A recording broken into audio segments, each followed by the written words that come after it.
Today, we're going to dive into this really fascinating wellness secret for deep body cleansing, and it comes straight from a foundational Ayurvedic text called the Ashtanga Hridya. It's a practice known as Swadhana, which is basically the ancient, sophisticated art of therapeutic sweating. So, here's what we're going to break down in this explainer. We'll start with what this therapy actually is, then we'll check out the 4 ancient methods for it. After that, we'll walk through the procedure itself, get into the benefits, and, yep, the risks. And finally, we'll uncover the ultimate goal of Swadhana within the whole Ayurvedic system. All right, first things first, what is sedation therapy anyway? Getting a handle on what it is really the key to seeing why it plays such a crucial part in this larger process of purification. So Swadhana, it's not just about, hitting the sauna. It's way more precise than that. It's a purposeful, deliberate way to make someone sweat. And here's the critical part. It almost always comes after another therapy called Snaha Karma, which is all about applying oil to the body. That first step basically sets the stage for the main event. Okay, now this is where it gets really cool. Picture this. That first oil therapy has already gone deep into the body and lubricated all these stuck impurities, or doshas, as they're called in Ayurveda. So what Swadhana does is it comes in with heat to liquefy and loosen up those doshas, basically prying them loose from the tissues so the body can finally get rid of them. But here's the thing. This whole liquefaction process wasn't just a one-size-fits-all kind of deal. Not at all. As it's laid out in Chapter 17 of the source text, there were actually 4 distinct methods for making someone sweat, and each one was tailored for a specific purpose. And here they are. You've got Tapasweta, which is fomentation, Ushmasweta, which uses steam, Upanahasweta, which involves poultices, and Dravasweta, which uses warm liquids. Let's take a closer look at what each of these actually means. First up, Tapasweta. You can think of this as a kind of dry heat application.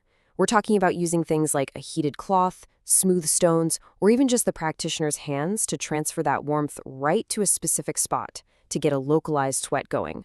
Then there's Ushma Sweta. Now, this one uses steam, but we're not talking about just any old steam. This steam is generated from boiling specific herbal concoctions. That way, the medicinal properties of the herbs actually get carried by the moist heat deep into the body's tissues. Pretty clever, right? Next on the list is Upanahasweta. This is really interesting. It involves creating this warm medicinal paste or poultice using things like herbs and greens. They'd apply this paste to the body and then wrap it in place, which lets the heat and the herbs do their thing over a longer period. And last but not least, we have Dravasweta, and this one sounds incredibly relaxing. It's a gentle, continuous stream of warm, medicated liquids, like oils or even milk, poured over an affected area. It combines heat therapy with the really nourishing qualities of the liquid itself. And this is what I find so brilliant about this whole system. It shows just how personalized it was.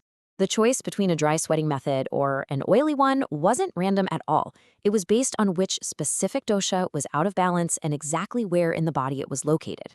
Okay, so now that we know the different methods, you're probably wondering, who was this actually for? And you're dealing with heat, right?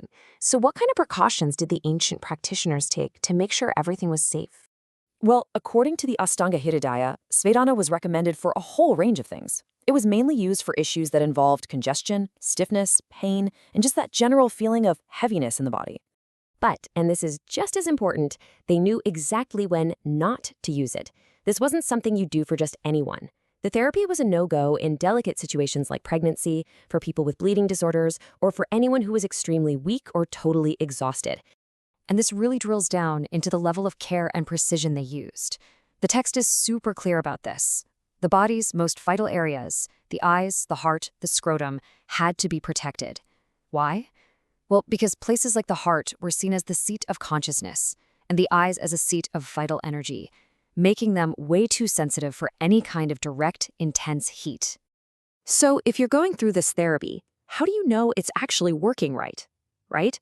Well, the texts give some really clear signs to watch out for. Signs that show both a successful session and, on the other hand, the risks of taking it just a little too far.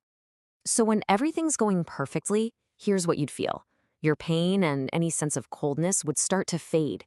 Your joints would feel softer, more flexible, and you'd get this amazing feeling of lightness in your body, replacing any of that old heaviness. On the flip side, though, if you go too far, that's when you run into trouble. The signs of too much sweating were things like feeling dizzy, being incredibly thirsty, getting a burning sensation, or just a deep sense of weakness. Those were clear signals to stop immediately. So, after all of this, the preparation, the specific methods, the careful monitoring, it all leads to one big question. What's the point? What's the ultimate goal behind all this sweating?